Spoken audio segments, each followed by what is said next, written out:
Blessings and welcome to the channel. This is Lady Be Unstoppable. If it's your first time, you don't know what to do, hit the subscribe button there and also the notification bell so you can't miss anything. In this video, you will hear from Chief Currie. He will be voicing his disappointment with the fact that the other three Maroon chiefs met with Andrew Holness without him. Yes, so based on what the content implies, those three chiefs, including Currie, the fourth chief, they met and them decide say, all right, nobody now gonna meet with Andrew Holness without the other. But the other three change their mind and go meet with Andrew without Currie. So that's what the whole thing is all about. So Chief Richard Currie will be explaining and voicing his opinion, and he will also be calling for unity among the Maroons. Someone to listen to what I'm have to say.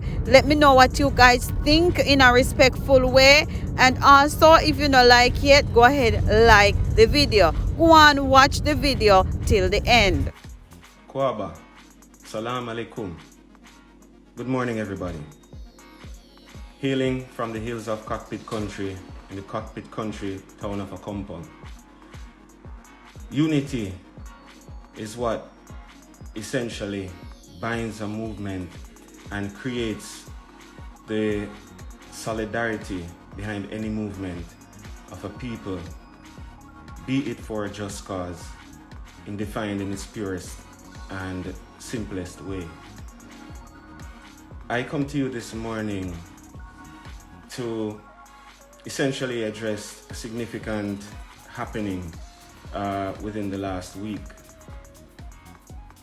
On Sunday, the Maroon chiefs had a meeting to discuss the current state of affairs and the relations with the government and a lot of what you've been seeing thrown around in the media. We've sat back and we've observed what has become a solid attack on our legacy, on our heritage, and it all began with Kinda, a word that means one family. It transitioned to out of many, we are one people. In that meeting as chiefs, the four elected Maroon colonels were on that call: Colonel Wallace Sterling, Colonel Douglas, Colonel Lloyd Latibadair, and myself, along with others of the indigenous community. Now, today,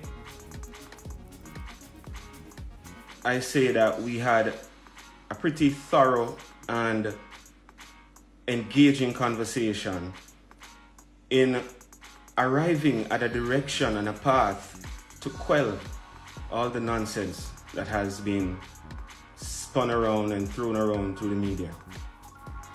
We're not here to divide anyone. We're not here to create problems. The Maroons have lived for over 300 years in these hills unprovoked. We have not been at war since signing off that treaty. We've maintained brotherhood. We lived off the land. We continue to live off this land and protect the land.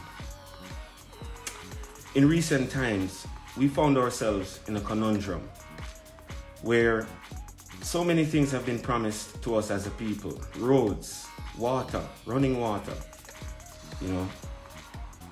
The cockpits provide 40% of the island's fresh water. We don't have running water. We've had promises upon promises upon promises that these things would come. And to date, we still struggle as a people. In that meeting on Sunday between all the colonels and other members of the indigenous community, Gamma G, Marcus Goff, who's a legal representative. And I find that it was a productive meeting, as I mentioned. Coming out of that meeting, we tabled the position that collectively we would prepare the Maroon working papers, which we would be passing to the government to begin dialogue, to have a diplomatic resolution to this cause. It was made clear in that meeting that a contact from the government had reached out to Colonel Sterling in an effort to arrange a meeting with the Maroon chiefs. Only that the terms of this meeting would be that Chief Currie not be included. We raised the concerns, we had an open discussion about it, and everyone decided it was in the best interest of the collective and maintaining the position of one conversation having to do with the rights for indigenous peoples and the Maroons. What I'm saying is that having agreed to these terms within the last 24 hours, much to my disappointment, the decision of the other three colonels have changed. Colonel Latymer was very strong in his opposition of having a conversation that would exclude any of the Maroon colonels. Why? Because we're seeking to unify our voices behind a cause, and we're trying to unify our own communities and bodies towards the common cause. We all want this to be a peaceful and diplomatic resolution.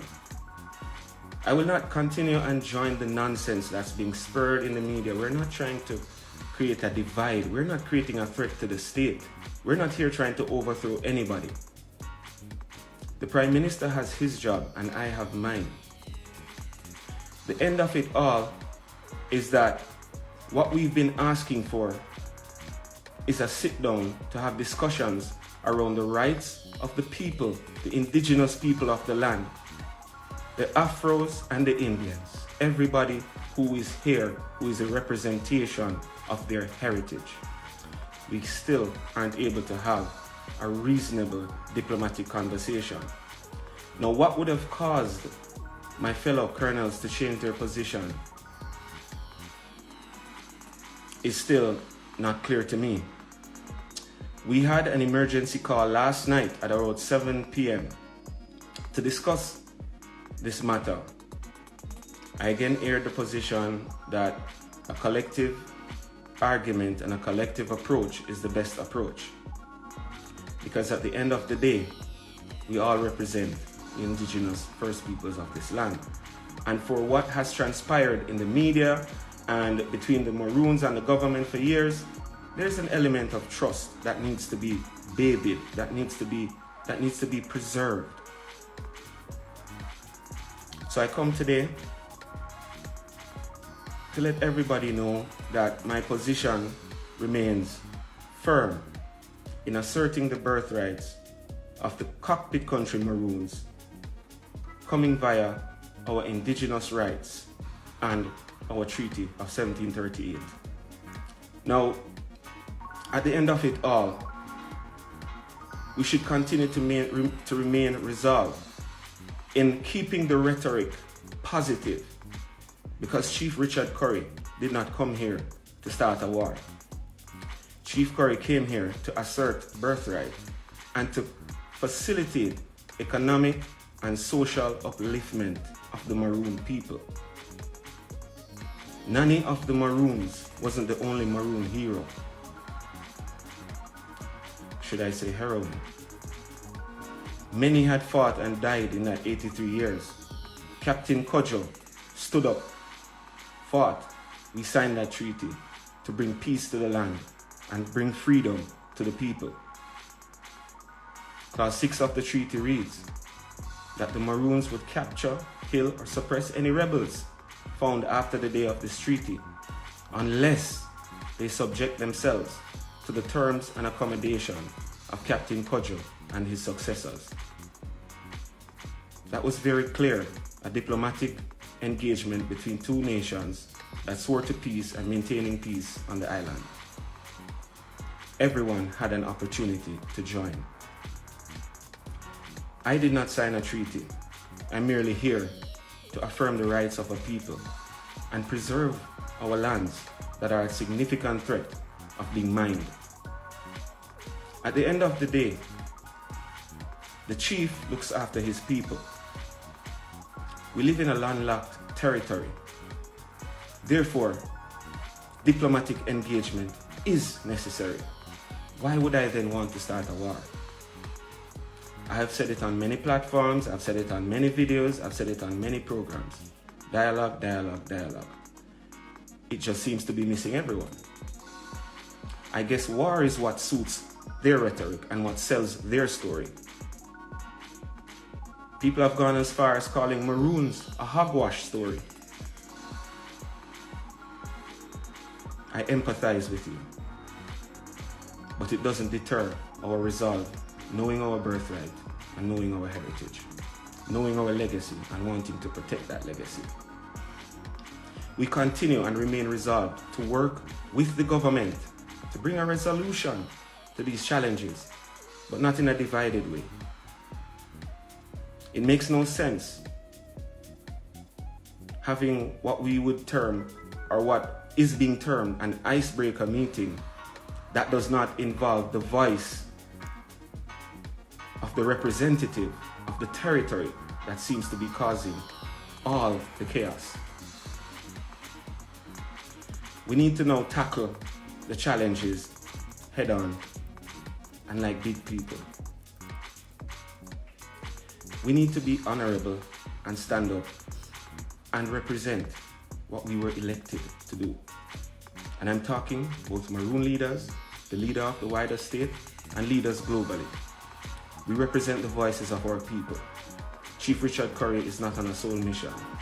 Chief Currie is here to air the concerns and the plights of the cockpit country Maroons, which have been often overlooked for quite some time now. I invite everyone, please, I will make myself personally available to you. Come to my community. Come and look and see what's happening here. Take a bus, charter a bus. Come here and see what's happening. Many talk and they've never been here. They don't know what's happening. There's been so much funding that has come into this country on behalf of indigenous people, and none of it gets spent here. So I again implore the minds and hearts of those that be to let good sense prevail.